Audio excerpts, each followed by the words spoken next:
1825. All over the world, the modern era is being born. It's the Industrial Revolution. America is racing to catch up. In upstate New York, a man-made river is cutting through the wilderness. The Erie Canal is the biggest construction project in the Western world in the last 4,000 years. Over 300 miles long, dug entirely by hand, and America lacks a single qualified engineer. The United States of America isn't about to let nature stand in its way.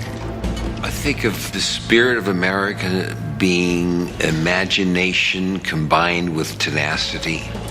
There's a strong work ethic, the wonderful freedom of creation combined with the mental, muscle, and physical labor. So to me, it represents the best of the human spirit.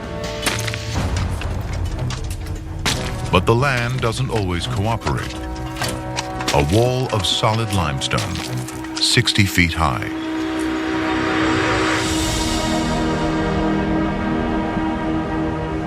Just 30 miles from the finish line, Lake Erie. The canal will change everything, linking the Atlantic Ocean to the whole middle of America. It changes where people live and why, and turns the North into a global economic powerhouse. The man behind the canal is New York's gung-ho governor, DeWitt Clinton. Born to wealth, he won't take no for an answer. He wants to be president. Instead, he runs New York for 20 years. America was blessed with many inspirational leaders, and I think DeWitt Clinton had a real sense of how important New York could be for America.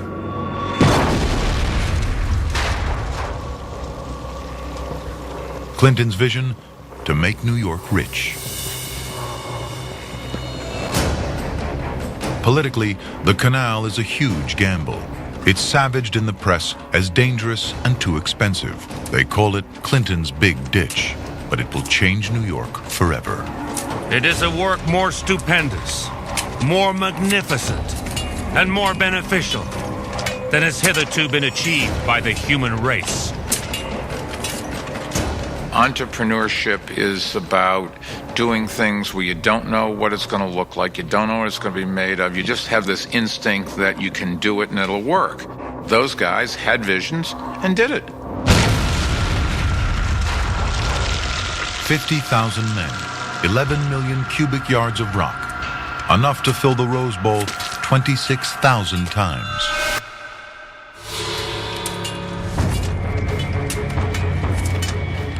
Crews are filled with Irish immigrants. David Gilroy makes 5 times what he can earn back home. But it's hazardous work.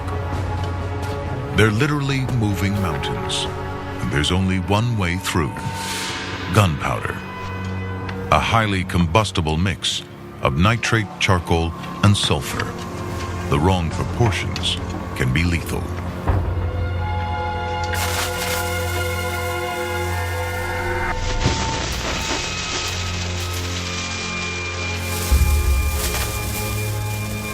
There's only one job that's more dangerous than lighting the fuse: going back to relight it.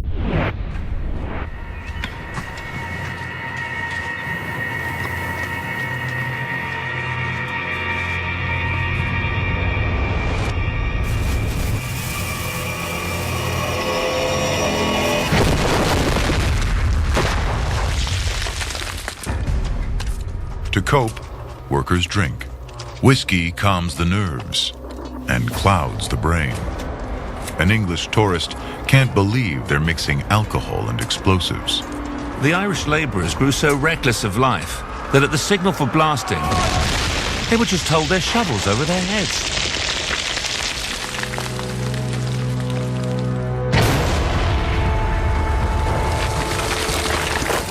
I think when you're brought up in America, you're brought up on the history of hard work.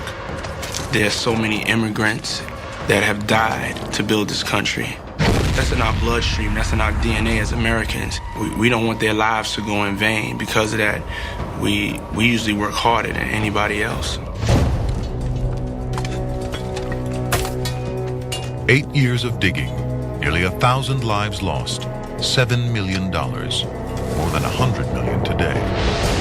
The Erie Canal opens in 1825, a miracle of engineering, connecting East and Midwest. It's an instant economic superhighway. $15 million of goods a year flow along the canal. Villages along the canal boom into dynamic cities: Buffalo, Syracuse, and Rochester. Goods crash in price, up to 95%. A frontier that had to be self-sufficient can now buy anything they want. Prosperity is on the move. New York City becomes a boom town.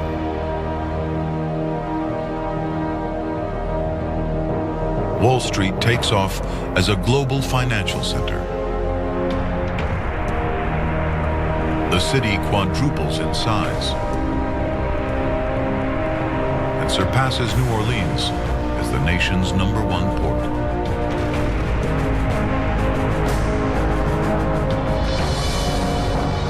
There's so much money around, the word millionaire is invented in 1840.